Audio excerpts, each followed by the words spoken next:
West Harbor, you can feel free to get back up and explore the boat.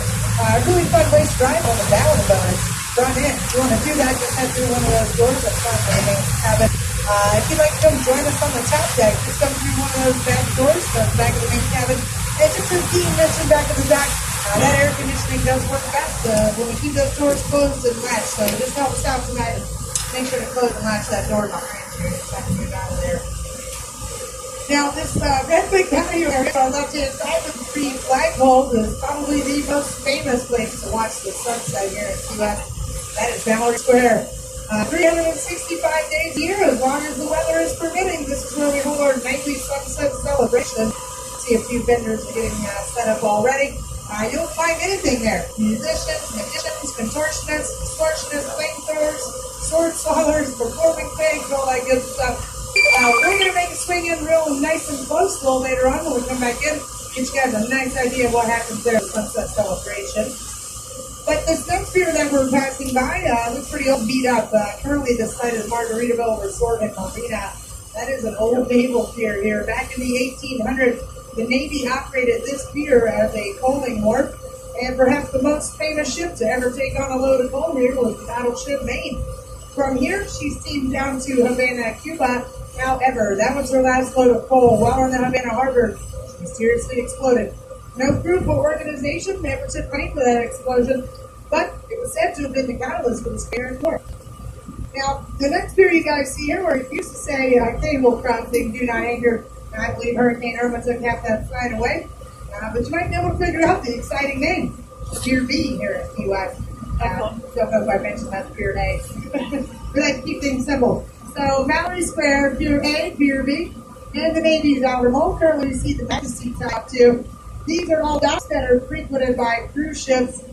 We had two in town today, but it's not uncommon for us to see 3, sometimes even 4 cruise ships on any given day. We play host to right around 500 cruise ship landings each and every year in the Key West Harbor.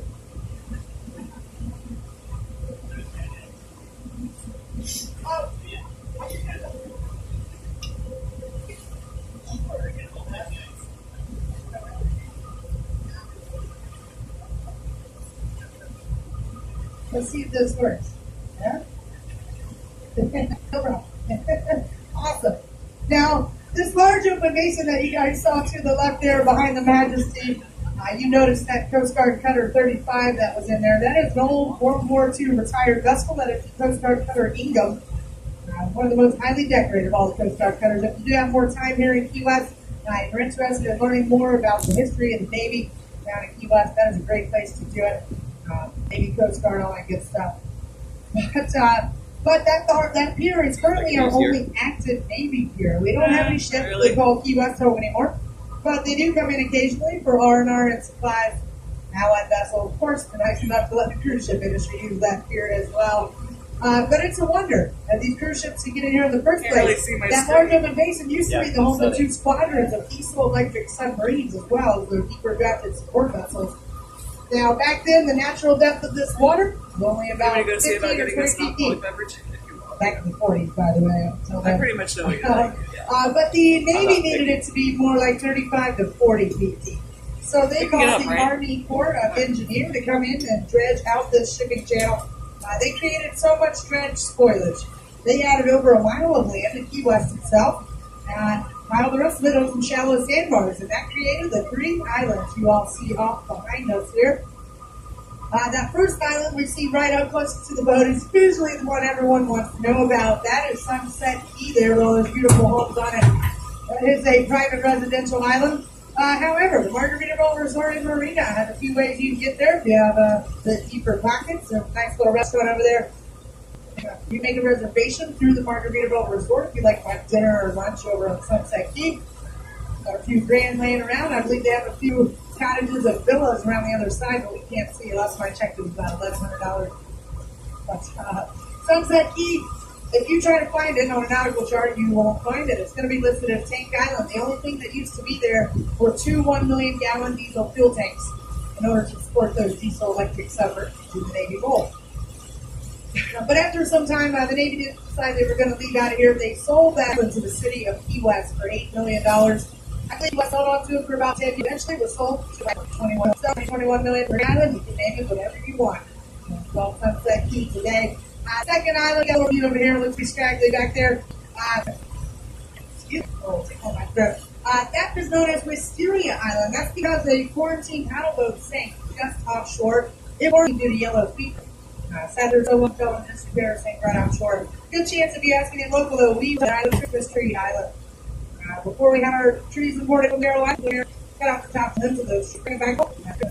Today, though, that practice was not allowed. They had Pepsi and ginger ale. Now, and the third campaign island from the good to get right there. The largest of the three, it almost looks like it is attached to each. And it is by a bridge.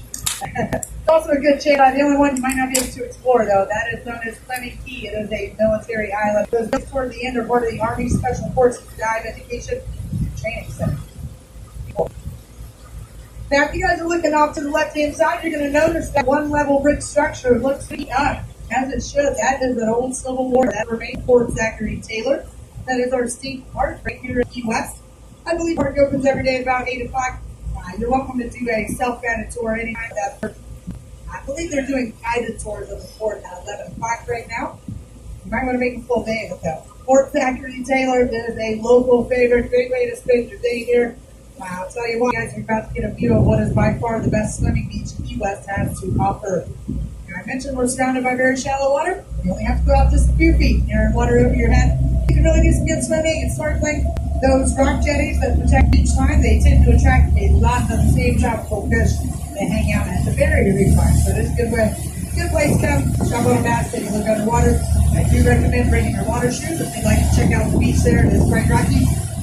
Also, underneath those Australian pine trees, there's picnic tables, lots of grills. It's about 10 degrees cooler than the hot Florida sun as well. They've got freshwater showers, of course, full concession stand.